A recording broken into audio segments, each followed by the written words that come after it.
Assalamualaikum warahmatullahi wabarakatuh. Hai, kembali lagi bersama saya Elda Rosita dengan NIM J1A118069 dari kelas R001. Nah, kali ini di mata kuliah Evaluasi Biologis Komponen Pangan dengan tugas bioavailabilitas lipid. Di sini saya membawakan judul jurnal yaitu In vivo postprandial bioavailability of interest derived lipids in sodium casein irithytosan base or W emulsion dengan sumber jurnal Food Chemistry. Dan penulis M. Parvan, M. J. Vilawan, M. E. Ortiz, S. E. Nieto, dan P. Bouchon. Dan tahukah kalian mengapa peneliti melakukan penelitian mengenai in vivo postprandial bioavailability of interest derived lipid in sodium casein irithytosan base or W emulsion, yaitu karena lipid sangat penting untuk dikonsumsi manusia melebihi fungsi struktural dan pasokan energi. Asupan lipid itu digunakan untuk pengembangan dan pencegahan beberapa penyakit, sehingga jumlah lipid yang terkandung di dalam makanan dan jumlah yang sebenarnya diserap oleh tubuh untuk metabolisme itu dapat diketahui. Selain profil asam lemak, stereokimia, triasi glycerol, dan kandungan lemak padat merupakan faktor penting dalam penyerapan lemak. Asam lemak rantai pendek lebih mudah diserap dan cepat dibanding asam lemak rantai panjang. Bioavailabilitas lipid juga dipengaruhi oleh diet. Nutrisi yang berinteraksi dengan lipid dapat mengurangi bioavailabilitas. Studi in vitro telah membuktikan emulsifikasi dapat mengendalikan bioavailabilitas lipid di mana emosi yang diproduksi memiliki perbedaan pencernaan lemak dan hidrolis dapat meningkat ketika mengurangi ukuran tetesan. Sodium kasein dapat digunakan untuk pengemulsi untuk meningkatkan pankreas aksesibilitas atik lipasi ke lipid. Penelitian in vivo melaporkan bahwa penggunaan asupan kitosan menunjukkan emosi yang baik. Selain itu, penelitian in vivo melaporkan bahwa hidrolisis lipid dapat dikurangi dengan menggunakan emosi kitosan. Tujuan peneliti melakukan penelitian ini, yaitu untuk mempelajari efek dari emulsifikasi serta penggunaan sodium kasein atau kitosan pada bioavailabilitas lipid postprandial dari lipid yang disertifikasi dalam emulsi. Metodologi yang digunakan peneliti dalam melakukan penelitian ini, yang pertama itu ada sintesis lemak makanan dan makanan uji, di mana makanan uji yang digunakan adalah kasein dan kitosan untuk bioavailabilitas lipid dengan mencampurkan lemak interesplikasi enzimatik biji rami dan PAM stearin dengan homogenesis menggunakan air suling. Yang kedua, karakterisasi uji emulsi natrium kasein atau kitosan makanan, di mana emulsi dikarakterisasi dalam hal stabilitas, ukuran bola distribusi, dan relogi. Stabilitas creaming diketahui dengan terbentuknya lapisan krim berada di bagian atas dan serum di lapisan bawah. Tetesan diukur menggunakan mikroskop optik yang dilengkapi dengan kamera. Kemudian gambarnya dianalisis di mana yang terdapat lingkaran cocok pada setiap gumpalan dan diameter yang sesuai adalah yang diperoleh.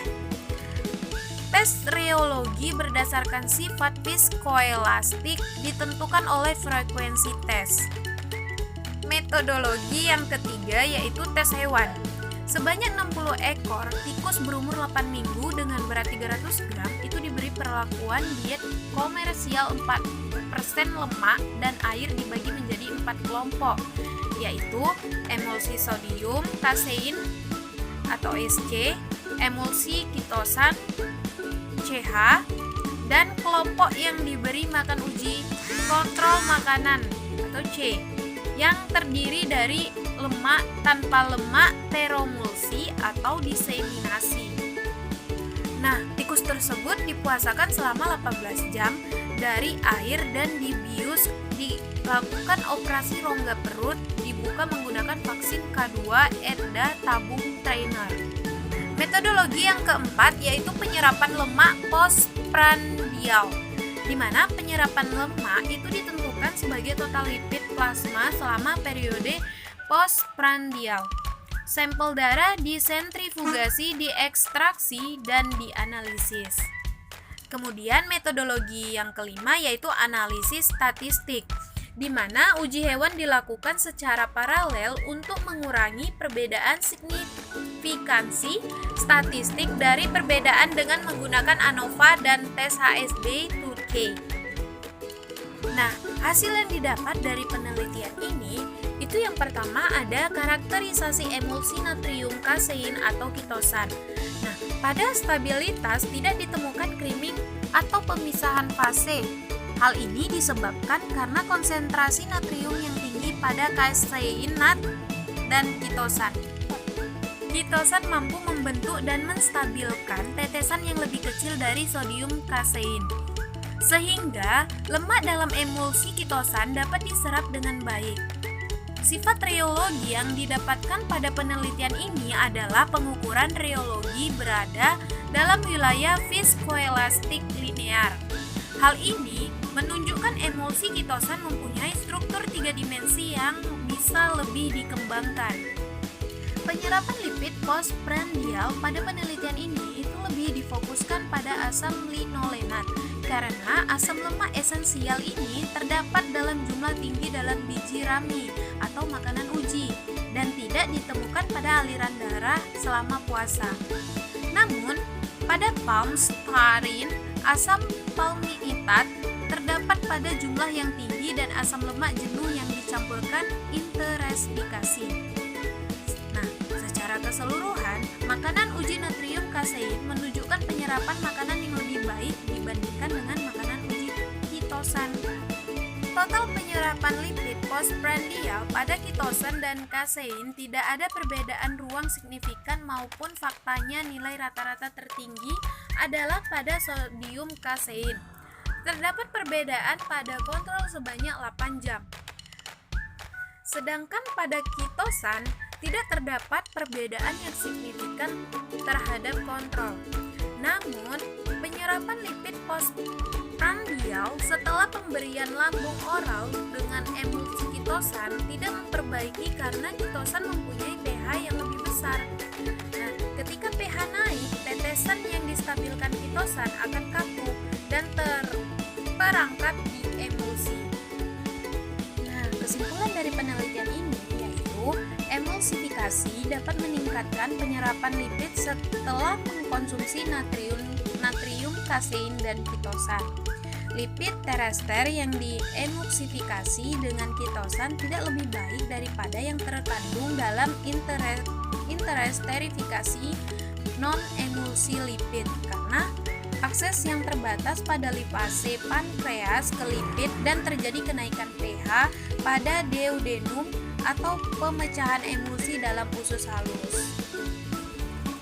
Oke, cukup sekian materi reviewan jurnal mengenai in vivo postprandial bioavailability of interesteroid lipids in sodium casein kitosan based O or W emulsion.